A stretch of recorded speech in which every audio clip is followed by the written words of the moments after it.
해질녘 도시 한복판, 서울의 고급스러운 은행 건물이 저녁 햇살에 반짝였습니다. 하대식은 천천히 은행 문을 밀고 들어섰습니다. 83살의 주름진 얼굴에는 세월의 흔적이 깊게 패여 있었죠.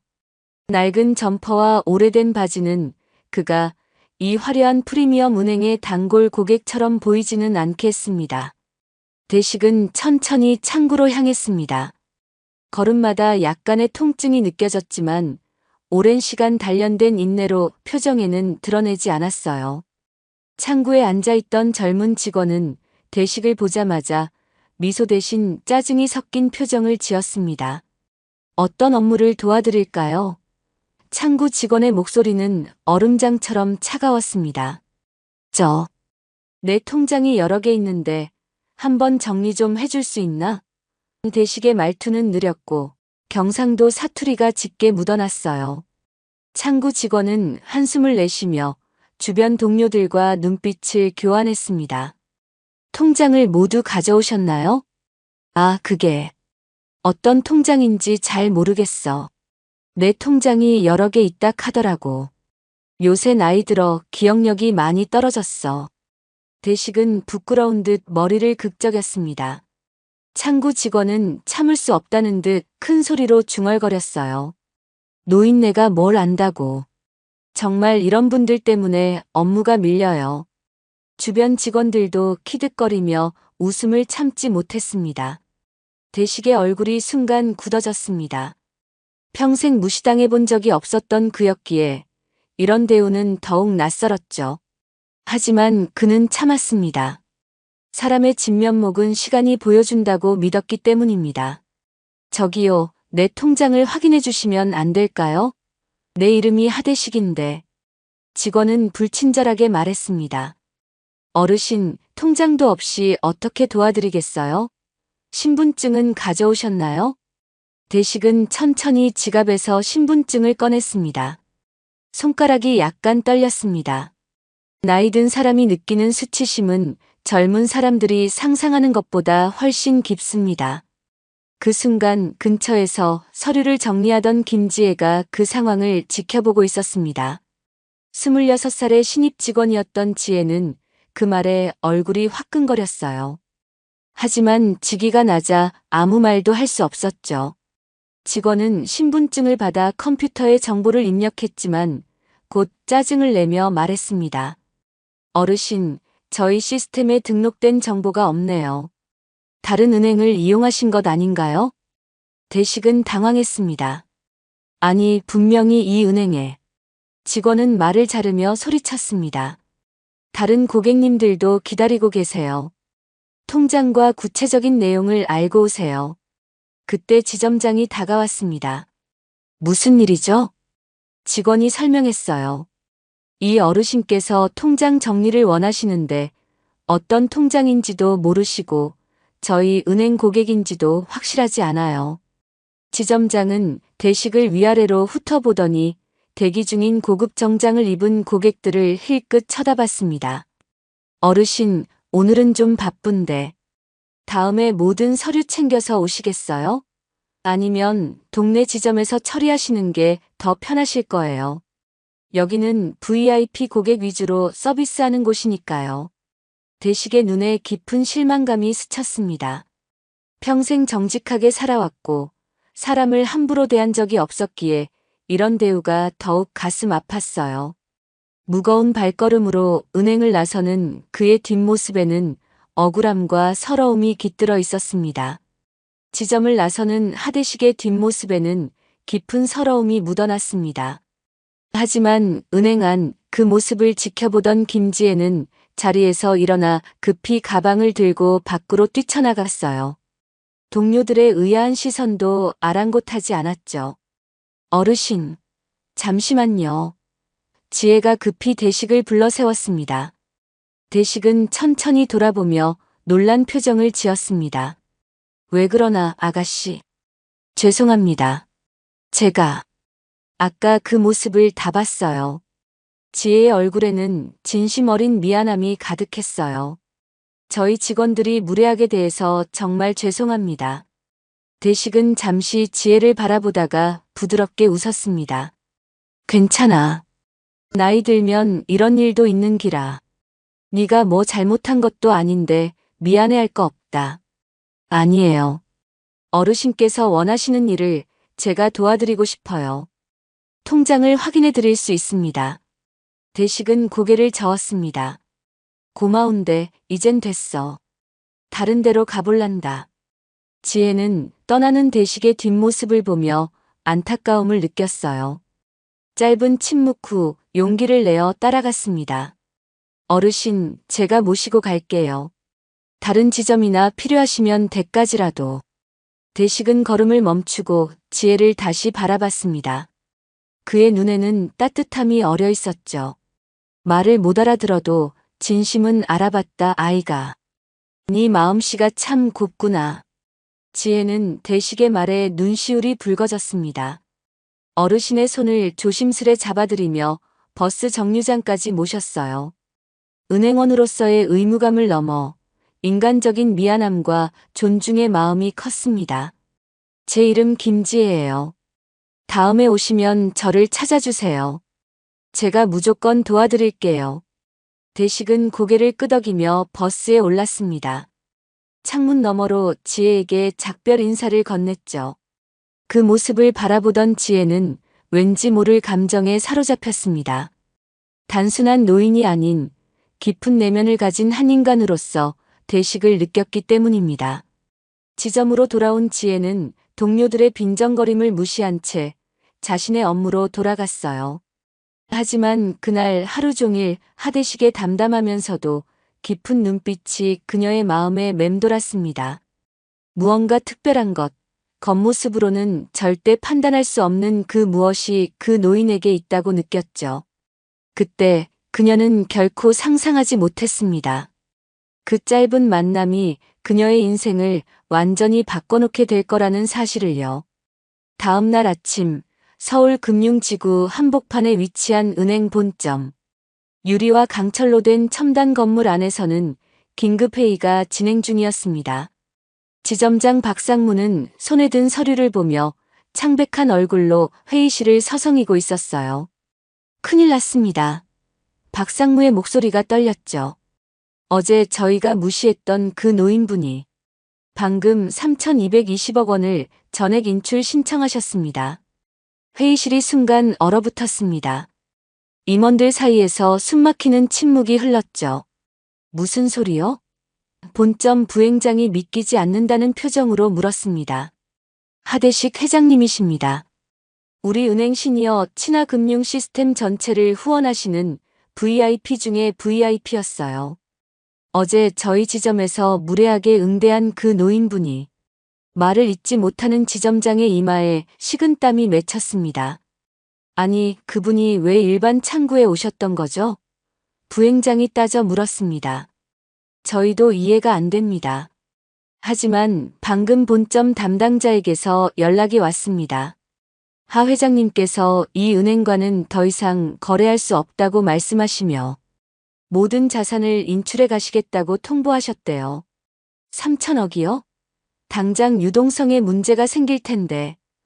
임원 중 한 명이 소리쳤습니다. 본점 금융 담당자가 급하게 회의실에 들어왔어요. 하 회장님 측에서 오늘 오후까지 모든 자금 이체를 요구했습니다. 경쟁사로 전액 이전하신다고. 부행장은 책상을 내리쳤습니다. 이런 일이 어떻게 가능합니까? 그 규모의 자산을 가진 분을 우리 직원들이 무시했단 말입니까? 어제 지점 CCTV를 확인했습니다. 박상무가 태블릿을 들고 영상을 보여주었어요. 저희가 회장님을 거의 내쫓다시피 했습니다. 그런데 신입 직원 한 명이 뒤따라 나가는 모습도 보입니다. 지금 당장 그 직원을 찾으세요. 어쩌면 회장님 마음을 돌리실 수 있을지도 모릅니다. 직원들이 급히 움직이기 시작했습니다. 한편 다른 임원은 이미 시장 영향을 걱정하고 있었죠. 이 소식이 새나가면 우리 주가에도 타격이 클 겁니다. 3천억대 자산가 노인을 무시한 은행, 대규모 자금 이탈 이런 헤드라인이면 부행장은 결단력 있게 말했습니다. 오늘 정오까지 하 회장님을 직접 만나 설득하겠습니다. 김 부장, 당장 회장님 자택으로 출발하세요. 그 순간 회의실 문이 열리고 비서가 들어왔어요. 하대식 회장님께서 방금 또 연락이 왔습니다. 저희 사과는 받지 않으시겠다고. 그리고 내일 9시에 VIP룸으로 오셔서 마지막 인사를 하겠다고 하십니다. 임원들은 서로 얼굴을 쳐다봤습니다. 이것은 단순한 고객 이탈이 아니라 은행의 명성과 재정에 큰 타격을 줄 수 있는 위기였습니다. 하대식 회장이 내일 어떤 결정을 내릴지, 그리고 그 신입 직원이 어떤 역할을 할지 아무도 예측할 수 없었습니다. 다음 날 아침 은행 본점 최상층의 VIP룸은 긴장감으로 가득했습니다. 모든 임원이 모여 자리를 잡았고 9시 정각에 하대식이 입장했습니다. 놀랍게도 그는 어제와 같은 낡은 옷차림이었지만 그의 걸음걸이와 눈빛에서는 엄청난 자신감이 느껴졌어요.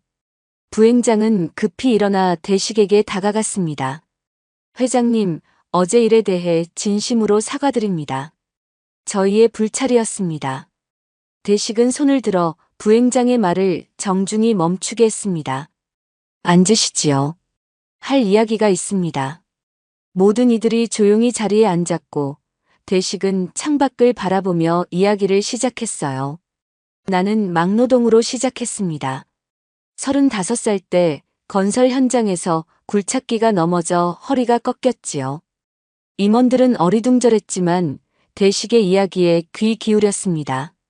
병원비도 없고 가족들 먹여 살릴 돈도 없었던 그 시절, 김영수 사장이 내 손을 잡아줬습니다. 그는 작은 건축자 재상 주인이었어요. 대식이, 넌 진실한 사람이니 나중에 갚아. 대식은 잠시 숨을 고르더니 이어갔습니다. 그때 알았지요. 사람은 가진 것보다 베푸는 걸 봐야 한다는 걸. 방 안의 공기가 무거워졌습니다. 임원들은 대식의 눈을 마주치지 못했어요. 나는 소형 건축 자재상으로 시작했습니다. 김 사장에게 배운 대로 정직하게. 그리고 약속은 꼭 지키면서요. 대식은 회의실 창을 통해 보이는 서울 도심을 가리켰습니다. 저기 강남역 일대 땅, 88올림픽 전에 샀지요. 남들은 미쳤다 했습니다. 지금은 어떻습니까? 강북 재개발 때도 제주도 관광지 개발 때도 묵묵히 땅을 사고 임대관리로 자산을 키워왔지요. 임원들은 놀란 눈으로 서로를 바라봤습니다. 하대식은 단순한 부자가 아닌 대한민국 부동산 역사의 산증인이었습니다. 하지만 저처럼 시골에서 올라온 사람들은 어려움을 겪습니다. 복잡한 은행 시스템, 영어로 된 용어들. 누군가 도와주지 않으면 무시당하기 일쑤죠. 대식은 테이블 위에 손을 올려놓았습니다. 거친 노동으로 굳은 손마디가 여전히 그의 삶의 흔적을 보여주고 있었어요. 나를 도와준 사람이 있었기에 나도 남을 돕습니다. 지금까지 드러나지 않게 선행해왔어요. 장학금, 노인복지, 청년 창업 지원. 하지만 어제 저는 깨달았습니다. 모두가 숨을 죽이고 대식의 다음 말을 기다렸습니다. 드러나지 않는 선행은 시스템을 바꾸지 못합니다. 돈을 기부하는 것보다 사람들의 인식을 바꾸는 게 더 중요하다는 걸요. 부행장이 조심스럽게 물었습니다. 회장님, 저희가 어떻게 하면 될까요? 자금 인출을 제고해 주시면. 대식은 부드럽게 웃었습니다. 이미 3천억은 다른 은행으로 옮겼습니다. 하지만 그게 전부가 아니에요. 임원들의 얼굴이 하얗게 변했습니다. 3천억보다 더 큰 자금이 있다는 뜻이었으니까요. 회의실 안의 공기가 더욱 무거워졌습니다. 부행장은 식은땀을 흘리며 물었어요. 회장님, 어떤 결정을 내리셨는지. 대식은 부드럽게 웃으며 말했습니다. 걱정 마시오. 난 은행을 망하게 할 생각은 없소. 다만 변화가 필요하다고 생각했을 뿐이지. 그때 회의실 문이 열리고 김지혜가 들어왔습니다. 어제의 신입 직원이었죠. 그녀는 긴장한 표정으로 대식을 바라봤습니다. 들어오게, 아가씨. 대식이 친근하게 손짓했어요. 어제 나를 도와준 유일한 사람이야. 지혜는 고개를 숙이며 조용히 인사했습니다. 임원들은 그녀를 주목했죠. 어제의 작은 친절이 오늘의 회의를 바꿀 수도 있다는 신락 같은 희망을 품었어요. 나는 사람을 보는 법을 압니다. 이 아가씨는 겉모습이 아닌 사람의 마음을 보는 능력이 있어요. 대식이 담담하게 말했습니다. 그래서 이 은행에 새로운 기회를 주기로 했소. 임원진의 표정이 밝아졌습니다. 하지만 대식이 미소 지으며 말을 이었어요. 그건 어제까지의 결정이었소. 오늘 아침 이 아가씨의 전화를 받았거든. 모두의 시선이 지혜에게로 향했습니다. 지혜는 놀란 표정으로 대식을 쳐다봤어요. 어제 저녁 이 아가씨가 용기를 내어 내게 전화했소. 죄송하다는 말, 어떻게든 돕고 싶다는 말. 그런데 그 말투에서 진심이 느껴졌지. 대식의 눈에 따뜻함이 어렸습니다. 오랜만에 느꼈소. 진짜 사람의 마음을. 지혜는 붉어진 얼굴로 고개를 숙였습니다. 어제 저녁 전화번호를 찾아 용기를 내어 걸었던 그 순간이 떠올랐어요. 그래서 결정했소. 3천억은 이미 인출했지만 나머지 2천억은. 대식이 잠시 말을 멈추었습니다. 임원들은 숨을 죽이고 기다렸어요. 이 은행에 남겨두기로 했소. 단 조건이 있지. 부행장이 안도의 표정으로 물었습니다. 어떤 조건이신지요, 회장님? 대식은 지혜를 바라보며 말했어요. 이 아가씨가 보여준 진심, 그 마음을 은행 전체가 배웠으면 좋겠소. 그리고 대식은 이야기를 이어갔습니다. 그의 조건은 간단했지만 은행 전체의 체질을 바꿀 만한 것이었어요. 모든 임원들은 대식의 말을 경청했고 이 위기가 오히려 기회가 될 수도 있다는 희망을 품게 되었습니다. 회의가 끝나고 일주일이 지났습니다. 서울 강남의 한 은행 지점 앞에는 사람들이 모여들었어요. 오늘은 그 지점의 리브랜딩 오픈식이었습니다.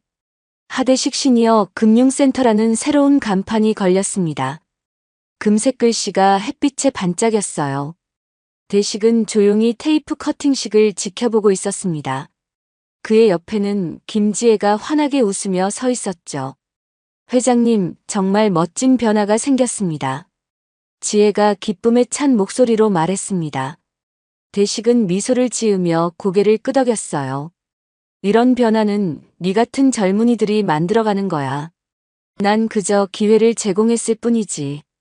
은행 내부도 완전히 달라졌습니다. 출입구에는 경사로가 설치되었고 넓은 대기 공간에는 편안한 소파가 놓여 있었습니다. 직원들은 모두 밝은 미소로 고객들을 맞이했어요. 부행장이 마이크를 들고 연설을 시작했습니다.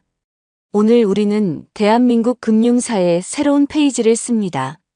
하대식 회장님의 아이디어로 시작된 이 지점은 모든 세대를 위한 금융이라는 철학을 실천할 것입니다. 대식은 겸손하게 고개를 숙였습니다. 그의 조건은 단순했지만 혁신적이었죠. 은행 지점 전체를 리브랜딩하여 노인과 장애인을 위한 특별 서비스를 제공하는 곳으로 만드는 것이었습니다. 우리는 시니어 전문 직원 수어 응대, 느린 창구 전담 제도를 도입했습니다. 또한 복잡한 금융 용어를 쉽게 설명해주는 쉬운 금융 서비스도 시행합니다. 이전 지점장 박상무는 이미 사표를 내고 떠났습니다. 그의 자리는 경험 많은 여성 지점장이 채웠어요. 그리고 가장 놀라운 변화는 김지혜였습니다. 그녀는 고령자 응대 전문 교육 TF팀의 핵심 멘토로 발탁되었죠. 지혜 씨, 자네가 젊은 직원들에게 진심을 가르쳐 주게. 대식이 지혜의 어깨를 토닥였습니다.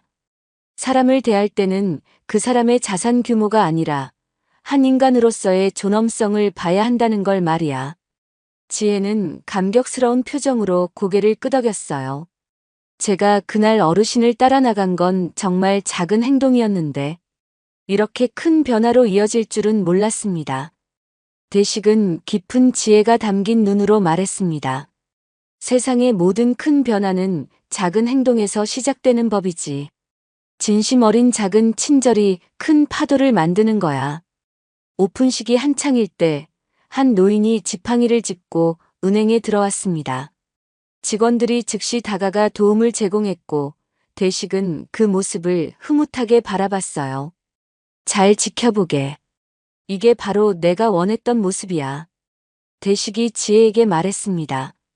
이 은행이 모범이 되어 다른 금융기관들도 변화하길 바라네.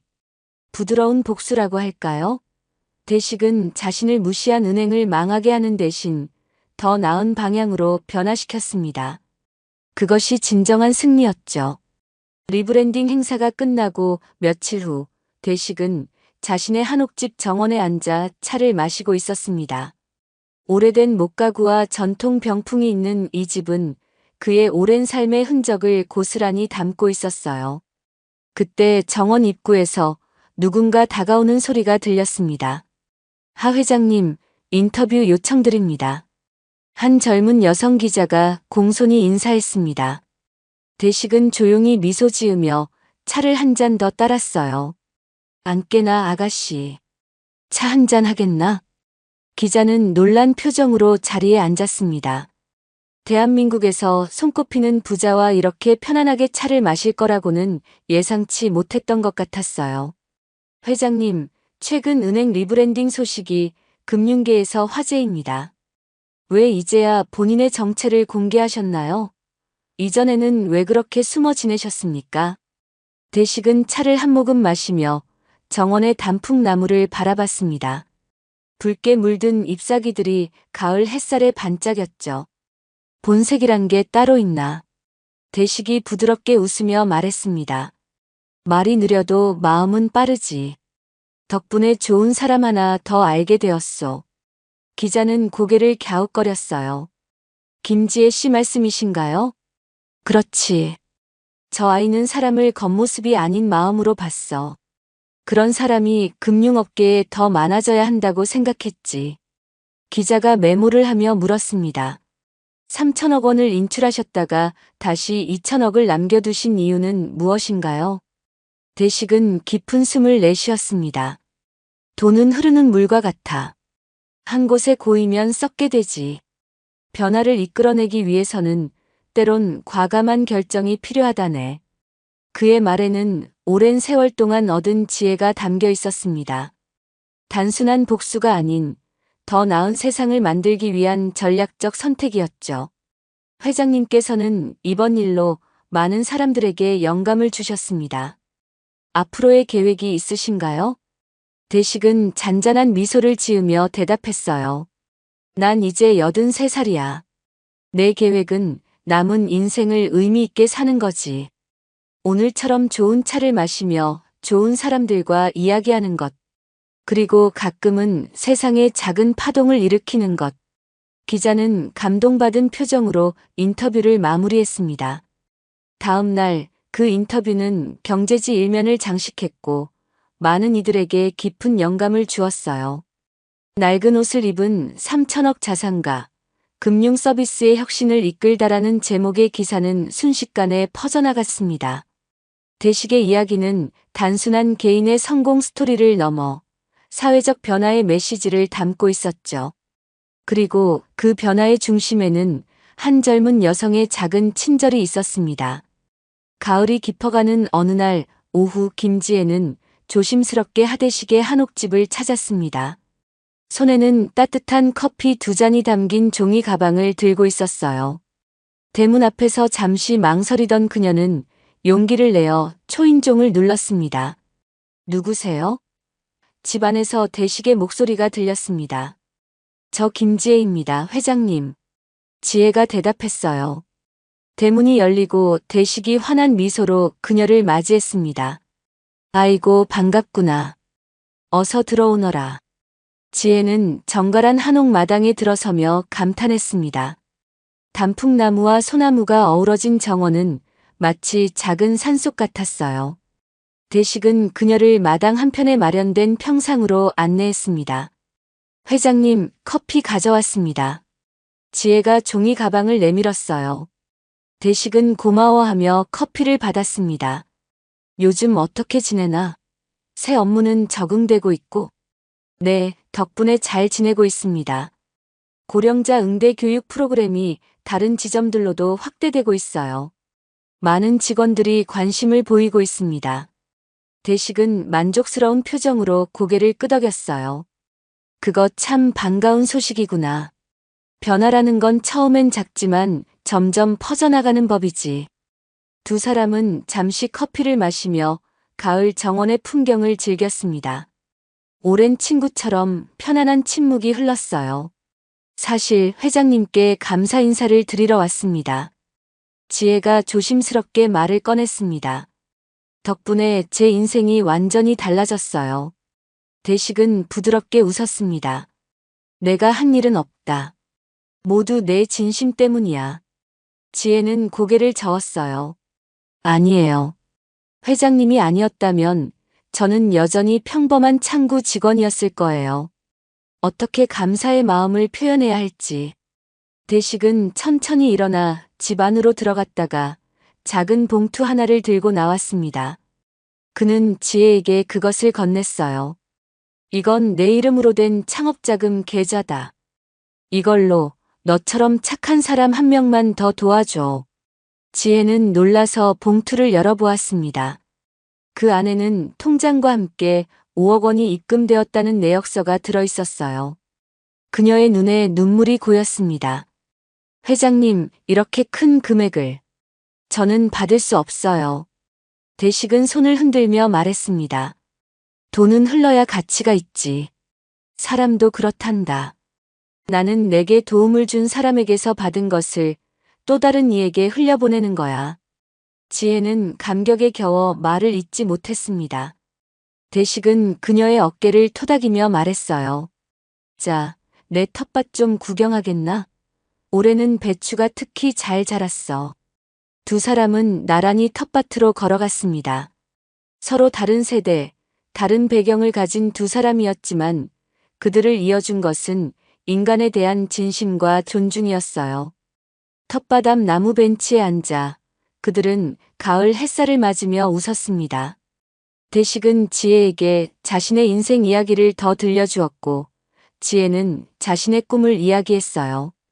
세대를 뛰어넘은 진정한 우정이 시작되는 순간이었습니다. 지혜야, 사람을 무시하는 것은 자신의 한계를 드러내는 거야. 하지만 사람을 존중하는 것은 자신의 가능성을 넓히는 일이지. 대식의 말에는 깊은 지혜가 담겨 있었습니다. 지혜는 고개를 끄덕이며 대답했어요. 회장님의 가르침, 평생 잊지 않겠습니다. 저도 누군가에게 희망이 되는 사람이 되고 싶어요. 마지막 장면, 햇살이 비치는 텃밭에서 두 사람이 나란히 앉아있는 모습이 점점 멀어지며 이야기는 끝이 납니다. 하지만 그들이 시작한 작은 친절의 파동은 계속해서 퍼져나갈 것입니다. 마치 조용한 물결처럼 우리 사회 곳곳에 닿아 더 따뜻한 세상을 만들어 가겠지요.